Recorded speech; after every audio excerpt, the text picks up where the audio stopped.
I will turn it over to Dr. Rice.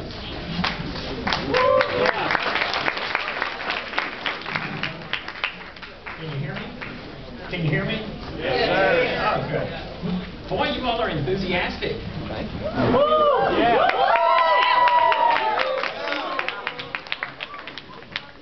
I'm used to college students, and they always look mournful when I come into class. So I appreciate that. First of all, let me welcome you to Kennesaw. It's an honor for us to host this event every year, and it's an honor for me to be able to speak to you all today, and I appreciate you being here. Before I get started talking about Joseph Conrad, I'm going to talk a little bit about some general things just to keep in mind about novel reading, and about particularly this novel, which is an exceedingly difficult novel to read. How many of you have read it already? That's pretty good.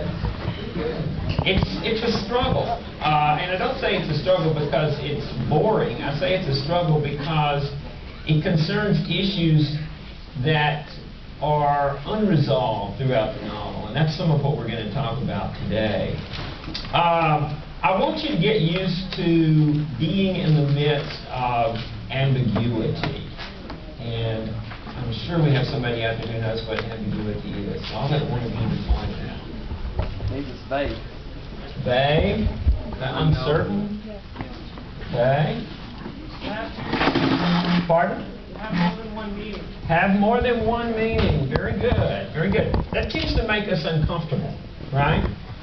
And most of the time when you write a novel, when an author sits down to write a novel, he or she is not writing the novel because he feels comfortable about something, or he knows the answer, or she's figured something out. The novel is written because you don't know.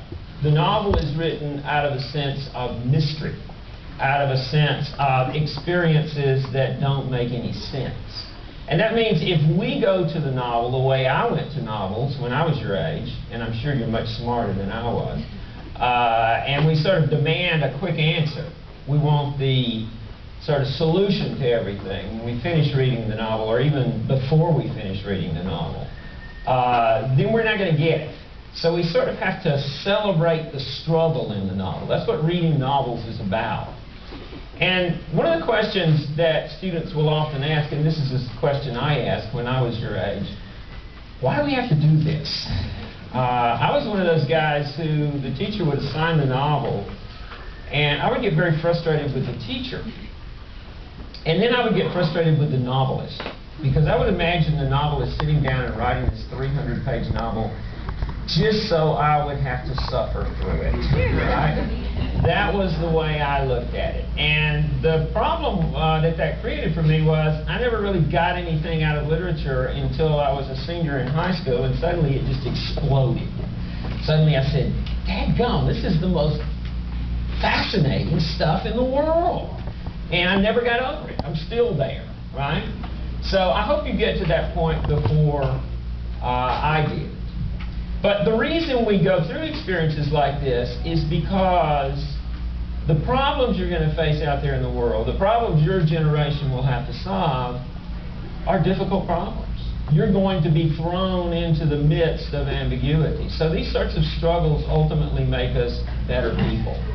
And I hope everybody in this room is planning to go to college, right? Yeah! Yeah! Don't let it pass you by.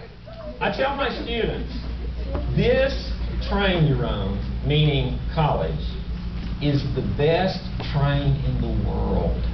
Stay on it as long as you can, because it's rough out there, right? I tell my sons that, and they've pretty much taken my advice and stayed on it as long as they can. So anyway, but I do hope you'll go to college, because this is the place where you learn to answer difficult questions, and that's what good novels are really about, and that's what our world needs, people who can answer these kinds of questions.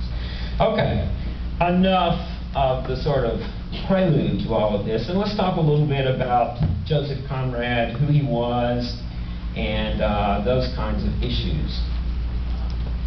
Conrad is a very unusual writer for a couple of reasons. Number one, he was not a person for whom English was his first language. He was born in Poland. He didn't learn English until he was a ship mate. And he didn't become an English citizen until 1886. He was born, and that was his name when he was born, Joseph Theodore Conrad Korzenowski. He was born in Poland in 1857. So he didn't become an English citizen until 1886. And he became a man of the sea long before he ever became a writer. When he went to the Congo in 1890, he actually was carrying with him, and he would have been in his mid-30s by this point, he was carrying with him the manuscript of his first novel, which was Almayer's Folly. And it was at that time just a manuscript. He had never published anything.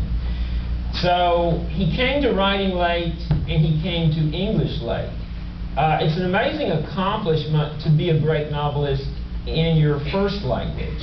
It's an even more amazing accomplishment to be a novelist in a language that you learn in your 30s, or that you perfect in your 30s.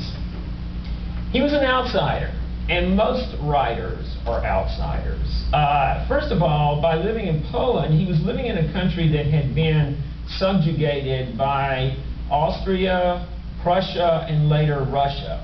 So his family was very much used to living in a country that was sort of controlled. His father was a great patriot and also a writer, but he got in lots of trouble. In fact, he was exiled because of his attempt to seek independence for his country through his writing. By the time Conrad was 11 years old, his father had died and his mother had died, all of them in exile. And at that point, he was transferred to his uncle. And one of the things that his uncle told him was this. He said, "You know, your dad was a really great guy, but he was a dreamer. He was romantic. And what I want you to do is I want you to be very practical.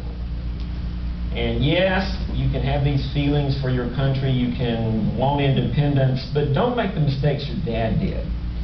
And so Conrad immediately decided at 16 to go to sea.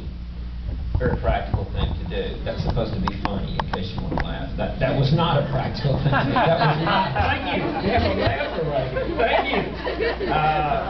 you. It's good when you laugh at my jokes. It makes me feel good.